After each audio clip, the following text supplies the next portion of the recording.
پھر رات کا وقت ہوا تو میں اماں سے سرگوشی میں کہنے لگی، ایک چیز ایسی ہے جو وہ مجھے تحفے میں دے کر گئے ہیں، لیکن اس چیز کو حاصل کرنا بہت مشکل ہے۔ یہ سن کر اماں کی آنکھیں خوف سے پھٹی کی پھٹی رہ گئی۔ وہ کہنے لگی، ایسی کیا چیز ہے؟ تو میں ان سے سرگوشی میں کہنے لگی کہ وہ چیز بہت قیمتی ہے، شاید ہماری قسمت بدل جائے، اس لیے آپ میرے ساتھ چلیں۔ اب میں اماں کو لے کر اسی تہہ خانے میں جا رہی تھی۔ اکیلا ہونے کی وجہ سے میں اس تہہ خانے میں جانے سے بہت ڈر رہی تھی، لیکن اماں کا ساتھ پا کر تو جیسے میرے اندر طاقت آ گئی تھی۔ جیسے ہی ہم دونوں ماں بیٹی سیڑھیاں اتر کر نیچے گئے تو سامنے ہی ایک صندوق رکھا تھا جس کا ذکر اسی ترین میں کیا گیا تھا۔ میں نے جیسے ہی صندوق کو کھول کر دیکھا تو اس میں جگمگاتے ہوئے خوبصورت زیورات تہہ خانہ کی رات کی تاریکی میں خوب چمک رہے تھے۔ اسے دیکھ کر ایسے ہی لگتا جیسے وہ بہت قیمتی ہوں۔ اماں حیران تھی کہ مجھے اس راز کا کیسے پتہ چلا۔ میں نے وہ سارا زیور اکٹھا کیا اور اسے اپنے ساتھ اوپر لے آئی اور تہہ خانے کا دروازہ اچھی طرح بند کر دیا۔ اماں پاگلوں کی طرح اس پورے بنگلے کو دیکھ رہی تھی، پھر مجھے جھنجھوڑتے ہوئے کہنے لگی، سچ سچ بتا کہ یہ کیا راز ہے؟ وہ دونوں میاں بیوی کون تھے؟ اور مالک جو اتنے دنوں سے اس بنگلے میں رہ رہا تھا وہ اچانک کہاں چلا گیا؟ وہ بھی سب کچھ تیرے نام کر کے اتنی تڑپ نے اتنی آسانی سے تجھے کیسے دے دی؟ بہت سارے سوال تھے جو اماں مجھ سے پوچھنا چاہتی تھی۔ میں خود ان سوالوں کے جواب ڈھونڈ ڈھونڈ کر تھک گئی تھی۔ پھر ٹھنڈی سانس بھر کر اماں سے کہنے لگی کہ یہ بات تو وہ مالک خود ہی بتا سکتا ہے۔ اماں، میں کچھ بھی نہیں جانتی۔ جب سے میں اس بنگلے میں آئی ہوں انہوں نے مجھے کمرے میں قید کر رکھا تھا۔ وہ صرف اس بات کا انتظار کر رہے تھے کہ کب بچہ اس دنیا میں آئے اور اس بچے کو لے کر وہ دونوں یہاں سے غائب ہو جائے۔ ایسے کئی سوال تھے، دونوں میاں ماں بیٹی ان سوالوں کے جواب ڈھونڈنے کی کوشش کر رہے تھے۔ جو کئی دن گزر گئے، اس دن کے بعد وہ بری ملازمہ بھی اس بنگلے میں واپس نہیں آئی تھی، کیونکہ میرے سامنے ہی ان دونوں میاں بیوی نے اسے لاکھوں روپے تھما دیے تھے۔ تو پھر میں نے اماں کی خدمت گزارنے کے لیے ایک عورت رکھ لی جو دن رات ان کی خدمت کرتی رہتی تھی، اور اپنے لیے بھی ایک جوان لڑکی کو رکھ لیا جو پورے گھر کی صفائی ستھرائی کرتی تھی۔ اب ہمارے پاس اتنی دولت تھی کہ ہم دونوں ماں بیٹی ساری زندگی بیٹھ کر کھاتے تو بھی کم پڑتی۔ پھر ایک رات گاؤں میں رہنے والی اپنی بہن سے اماں ملنے چلے گی۔ میں اس رات بنگلے میں اکیلی ہی تھی جب گھر میں کام کرنے والی ملازمہ نے مجھے آ کر بتایا کہ کوئی آپ سے ملنا چاہتا ہے۔ میں جیسے ہی نیچے گئی تو سامنے کھڑی اس بوڑھی عورت کو دیکھ کر حیران رہ گئی۔ وہ کئی دنوں بعد مجھے نظر آئی تھی۔ اس پورے بنگلے کو کچھ حیران پریشان ہو کر دیکھتی، وہ شاید مجھے کچھ بتانے کی کوشش کر رہی تھی۔ پھر میں اسے دیکھ کر کہنے لگی، اماں آپ یہاں؟ آپ کو تو ان دونوں نے یہاں آنے سے منع کیا تھا۔ تو وہ ڈرتے ڈرتے کہنے لگی، ہاں بیٹی، میں بھی تجھے یہی بات بتانے آئی ہوں۔ کیا تو ان کے بارے میں ایک راز جانتی ہے؟ وہ تیرا بچہ اٹھا کر لے گئے ہیں۔ تجھے اس بات کا افسوس نہیں؟ میں نے سر جھکا لیا اور کہنے لگی، کیسا افسوس؟ یہ بچہ میرا بھی نہیں تھا، یہ اس کی وجہ سے میں برباد ہو چکی تھی، مجھے اس سے ذرا بھی محبت نہیں تھی۔ تو وہ بوڑھی عورت کہنے لگی، تم کیسی عورت ہو؟ وہ دونوں تمہارا بچہ چھین کر لے گئے اور تمہیں ذرا بھی دکھ نہیں ہوا؟ اب میں اس عورت سے کیسے کہتی کہ جس بچے کی وہ بات کر رہے ہیں وہ بدقسمتی کا باعث تھا، اور اگر اس بچے کی وجہ سے وہ دونوں میاں بیوی خوش تھے تو مجھے ان کی خوشی چھیننے کا کوئی حق نہیں تھا۔ لیکن اس بری عورت کی اگلی بات نے میری ہوش اڑا دیے جب وہ کہنے لگی، کیا تمہیں یہ جان کر بھی خوف محسوس نہیں ہو گیا کہ وہ دونوں میاں بیوی جو اس بنگلے میں کئی سالوں سے رہتے آ رہے تھے وہ انسان نہیں بلکہ جنات ہیں؟ وہ ایک جناتی جوڑا تھا جو صرف ایک بچہ حاصل کرنے کے لیے اس دنیا میں آئے تھے۔ اب میں ساکت نظروں سے اس بوڑھی عورت کو دیکھے جا رہی تھی۔ اس بات کو تو یقین مجھے بھی نہیں آیا تھا۔ میں ہکلاتے ہوئے اس بوڑھی عورت سے کہنے لگی، اماں اس بات کا تجھے کیسے علم ہوا؟ آخر تو نے یہ بات مجھے پہلے کیوں نہیں بتائی؟ تو وہ کہنے لگی، میں بھی یہ راز نہیں جانتی تھی کہ آخر یہ دونوں میاں بیوی بچے کے لیے اتنے اتابلے کیوں ہو رہے ہیں۔ لیکن اس رات جب اس بچے کی پیدائش ہوئی تو انہوں نے مجھے اس بنگلے سے نکال دیا، لیکن میں اس بنگلے کے سامنے بنی ہوئی جھاڑیوں کے پیچھے چھپ گئی تھی۔ میں دیکھنا چاہتی تھی کہ یہ دونوں میاں بیوی بچے کو لے کر کہاں جا رہے ہیں۔ جیسے ہی وہ یہاں سے باہر نکلے میں ان کا پیچھا کرنے لگی۔ وہ ایک سنسان جنگل میں چلے گئے تھے جہاں پر ایک بھی آبادی نہیں تھی، لیکن سامنے ایک ایسا گھر نظر آ رہا تھا جس کے بارے میں مشہور تھا کہ یہ گھر آسیب زدہ ہے۔ لیکن جیسے ہی رات کے وقت میں وہاں پہنچی تو میں نے جیسے کئی جوڑوں کو وہاں گھومتے پھرتے دیکھا اور پھر کئی بچے بھی وہاں کھیل رہے تھے، لیکن جیسے ہی میں نے ان کا اصل دیکھا تو میں پہچان گئی کہ یہ انسان نہیں بلکہ جنات ہیں، اور میں اس وقت جنات کی بستی میں کھڑی ہوں۔ یہ دیکھ کر تو میرے ہوش اڑ گئے تھے۔ میں کئی دنوں سے تم سے ملاقات کرنا چاہتی تھی، ان دونوں میاں بیوی کی حقیقت تمہیں بتانا چاہتی تھی، لیکن پھر ڈرتی تھی کہ کہیں وہ میرے پیچھے پیچھے نہ پہنچ جائے اور مجھے کوئی نقصان نہ پہنچا دیں۔ اس بری عورت نے تو مجھے ایک عجیب و غریب راز بتا دیا تھا۔ پھر میں بےتابی سے اسے کہنے لگی، کیا مجھے اس جگہ پر لے کر جا سکتی ہیں جہاں پر آپ نے ان دونوں میاں بیوی کو دیکھا تھا؟ ایسے کئی سوال میرے من میں ہیں جو میں ان سے پوچھنا چاہتی ہوں۔ اس نے فوراً حامی بھر لی۔ پھر اس رات میں گھر سے باہر نکل آئی تھی۔ میرے گھر میں ایک کام کرنے والے ملازمہ لڑکی مجھے روکتی رہ گئی، لیکن میں نے اس کی ایک بھی نہ سنی اور اس بری عورت کے ساتھ باہر آ گئی۔ وہ مجھے ایک خطرناک راستے پر لے کر جا رہی تھی۔ میں جانتی تھی کہ آدھی رات کو اس طرف جانا ٹھیک نہیں ہوگا، لیکن پھر بھی میں اپنے سوالوں کے جواب لینے کے لیے اسی جگہ پر جا رہی تھی۔ پھر دیکھتے ہی دیکھتے وہ مجھے اس جنات کی بستی میں لے کر گئی جہاں پر سوائے خوف کے کچھ بھی نہیں تھا۔ میں نے دیکھا آس پاس بہت سے انسانی روپ میں جنات کھڑے تھے اور وہاں بچے بھی کھیل رہے تھے۔ وہ بری عورت تو خوف کے مارے ایک درخت کے پیچھے چھپ گئی، لیکن میں ان دونوں میاں بیوی کو تلاش کرتی آگے ہی آگے پہنچ گئی تھی۔ تبھی میری نظر ایک بچی پر پڑی جو ایک جھولے پر بیٹھا ہوا تھا۔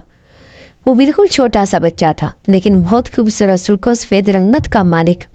میں اسے پہچان گئی تھی کیونکہ وہ سارے بچوں سے بالکل الگ نظر آ رہا تھا۔ اسے میں نے ہی جنم دیا تھا۔ جیسے ہی ہاتھ بڑھا کر اس بچے کو اٹھانے لگی تو اچانک کسی نے چھپٹ کر اسے اپنے سینے سے نکال لیا۔ میں نے دیکھا سامنے وہی عورت کھڑی تھی جو یقیناً ایک جنزادی تھی، اور وہ مجھے خوفزدہ نظروں سے دیکھ رہی تھی کہ کہیں میں اپنے بچے کو لینے نہیں آئی ہوں۔ تھوڑی ہی دیر بعد اس کا شوہر بھی پہنچ گیا تھا۔ پھر وہ سر جھکا کر کہنے لگا، میں اور میری بیوی کئی سالوں سے وہ اولاد ہیں۔ ہم نے یہاں پر رہنے والے سارے جناتی جوڑوں کو کی بہت منتیں کی کہ کوئی بچہ ہمیں گود دے دے جسے ہم پال لیں، کیونکہ میری بیوی کو بچوں سے بہت زیادہ لگاؤ ہے۔ وہ جنون کی حد تک بچوں سے محبت کرتی ہے، ان سے عشق کرتی ہے۔ یہی وجہ ہے کہ وہ ایک بچے کو حاصل کرنا چاہتی تھی، لیکن کوئی بھی اپنا بچہ اسے دینے کے لیے تیار نہیں تھا۔ پھر میں نے اپنی بیوی کو سمجھایا اور کہنے لگا کہ ان جنات کا دل بہت زیادہ بے رحم ہے، لیکن انسان بہت بڑے دل کے مالک ہوتے ہیں۔ وہ ایک دوسرے پر ترس کھاتے ہوئے اپنی اولاد بھی گود میں ڈال دیتے ہیں تاکہ دوسرے بھی اولاد کی نعمت سے محروم نہ رہے۔